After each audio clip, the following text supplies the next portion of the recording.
Rozpoczynamy sezon letni na balkonach i tarasach.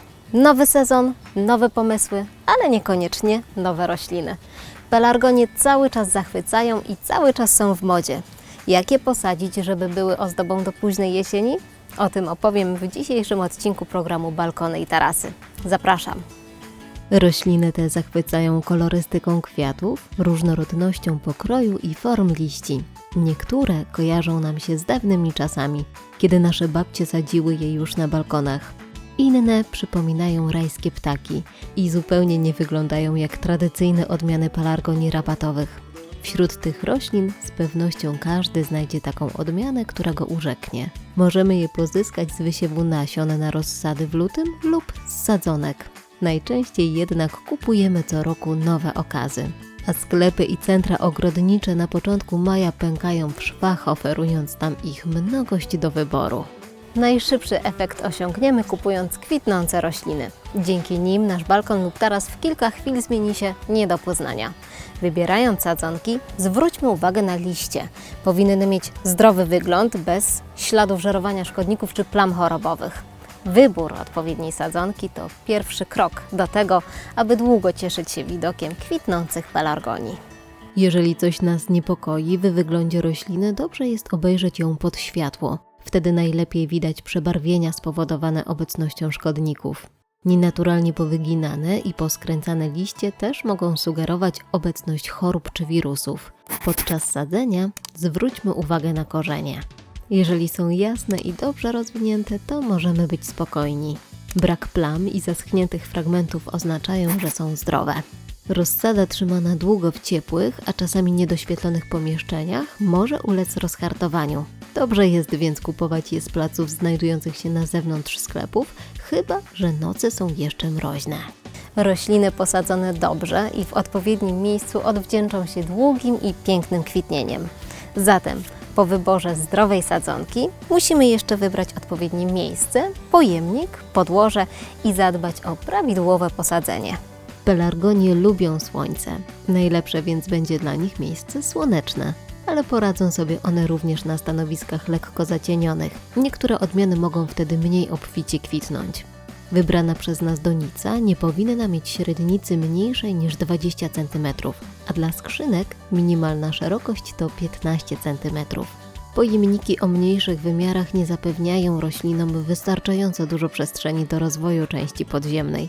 Ponadto podłoże w nich bardzo szybko przesycha. W tradycyjnej skrzynce balkonowej zazwyczaj sadzimy 3 tej wielkości sadzonki. Mogą być one w tym samym kolorze lub w różnych, kontrastowych lub zbliżonych. Przed sadzeniem czyścimy doniczki i sprawdzamy, czy mają drożne otwory odpływowe. Jest to niezwykle ważne.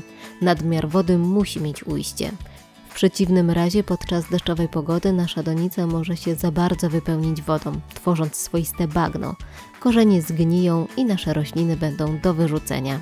Na dnie donicy dobrze jest ułożyć warstwę drenażu. Może być to gruboziarnisty karamzyt lub potłuczone gliniane skorupy, gryz czy kamyczki.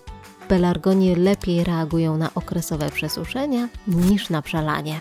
Podłoże dla tych roślin powinno być lekkie, próchniczne, przepuszczalne i zasobne w składniki pokarmowe.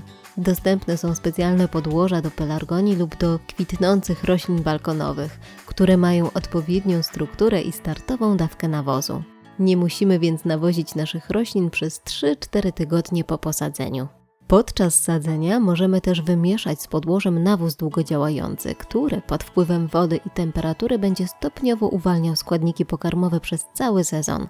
Jeżeli jednak używamy podłoża ze startową dawką nawozu, to takie granulki rozmieszczamy dopiero po upływie mniej więcej 4 tygodni. Poziom podłoża w skrzynce lub doniczce po posadzeniu powinien znajdować się 2-3 cm poniżej krawędzi pojemnika. Rośliny kupione w doniczkach zawsze sadzimy na takiej samej głębokości, na jakiej rosły dotychczas. Ostatnim elementem sadzenia jest obfite podlanie. Za pierwszym razem możemy zrosić też liście, a nawet kwiaty, żeby obmyć je z podłoża używanego podczas przesadzania. Potem już staramy się podlewać rośliny od dołu. Dokładne podlanie roślin po posadzeniu jest niezwykle ważne. Wraz z wodą ziemia dostaje się we wszystkie szczeliny, do których nie udało nam się dotrzeć, dzięki czemu korzenie mają idealne warunki do rozwoju. Pelargonie wspaniale prezentują się samodzielnie posadzone w donicy. Możemy je też łączyć w różnego rodzaju kompozycje. Należy jednak pamiętać, aby dobierać do nich rośliny, które będą się dobrze czuły w tych samych warunkach uprawy. To znaczy będą lubić słońce, przepuszczalne podłoża i obfite nawożenie. Ponadto muszą to być rośliny, które nie zdominują naszej odmiany pelargonii, a z drugiej strony, które nie pozwolą się przytłoczyć. Ale o tym powiemy już w kolejnym odcinku. A kolejny odcinek programu Balkony i Tarasy już za tydzień. A w nim jeszcze więcej inspiracji i jeszcze więcej kompozycji z pelargoniami. Do zobaczenia!